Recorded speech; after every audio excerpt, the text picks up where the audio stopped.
विचारों का भी संग्रह मत करें। ज़्यादा विचार आपके अंदर आ जाएंगे तो आपकी मानसिक शांति भंग हो जाएगी। इसलिए अपने अंदर कहते हैं ना कि आप अपने साथ थोड़ा सामान रखेंगे ना, जब हम यात्रा कर रहे होते हैं तो उसका ध्यान कम रखना पड़ता है। जितना हम ज़्यादा सामान रखेंगे तो हमारा जो ध्यान है ना इधर उधर भटकेगा, हम यात्रा का आनंद भी नहीं ले सकेंगे। बाहर उठाना पड़ेगा। हाँ, और ये हम संसार में भी एक यात्रा करने ही आए हैं, तो जितना हम वस्तुओं का कम संग्रह करेंगे उतना ही हम सुखी रहेंगे और साधना के लिए और योग के लिए भी हमारे पास समय की बचत होगी। ठीक है, ये तो थे हमारे यम के 5 उपांग। अब हम करते हैं नियम के 5 उपांग। नियम का मतलब होता है जो हमारे शरीर के लिए ज़रूरी चीज़ें हैं। उसका सबसे पहला उपांग है शौच। शौच का मतलब होता है आंतरिक और बाहरी हमारी शुद्धता। अब नहाना धोना ये तो हमने अपनी बाहरी शुद्धता करी। आंतरिक शुद्धता के लिए क्या करना है? ईर्ष्या, द्वेष, जलन, क्रोध, काम, इन चीज़ों को हमने दूर रखना है। ठीक है, क्योंकि हम इन चीज़ों से दूर रहेंगे ना तो हमारा मन शांत रहेगा। और आप देखोगे जो इन चीज़ों से दूर है ना उनके फेस का जो ऑरा ही होता है वो एक अलग सा ही होता है। तो हमें शौच का मतलब होता है अपनी आंतरिक और बाहरी शुद्धता करना। हमारे डॉक्टर राठी साहब जो हैं जो भारतीय संस्थान के, उन्होंने ये बताया जो हमारा ये आसन है ये भी शौच में आता है। ये आसन हमारा शुद्ध साफ सुथरा होना चाहिए और हमें साफ सुथरे वस्त्रों के साथ ही योग से जुड़ना चाहिए। उसके बाद होता है शौच संतोष। संतोष का मतलब होता है जितना हमारे पास है उतने में ही खुश रहना।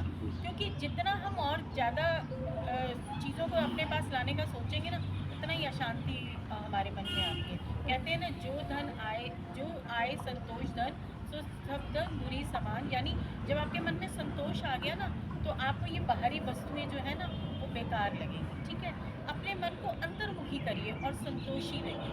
शोष संतोष तप का मतलब होता है अपनी इंद्रियों को, अपने मन को अपने वश में करना।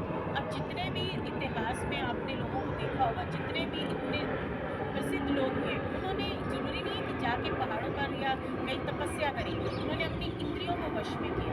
हमें तब से क्या करना है? अपने मन को, वचन को, वाणी को, कर्म को अपने वश में करना। तब उसके बाद है तब स्वाध्याय का मतलब होता है अपने आप को जानना, आत्मविश्लेषण करना। अब हम स्वाध्याय से क्या कर सकते हैं? अच्छी अच्छी पुस्तकों को पढ़िए। हमारी योग मंजरी आती है, उसमें इतना कुछ अच्छा होता है, आप उसको पढ़िए। ठीक है, हमारे जो शरद चंद्र अग्रवाल हैं हमारे भारतीय संस्थान के, वो कहते हैं कि रात को जब चाहे मैं 12 बजे भी आऊँ तो मैं एक पेज रामायण का या महाभारत उसका भागवत गीता का ज़रूर पढ़ता हूँ। यानी अच्छी अच्छी पुस्तकें पढ़ेंगे तो आप अच्छा पढ़ेंगे तो आपके अच्छे अंदर जो अच्छा जाएगा तो आपका जो मन है और आपका शरीर वही चीज़ों को ग्रहण करता है जो आप पढ़ते हैं सुनते हैं। अच्छा साहित्य पढ़ना भी इसी में आता है।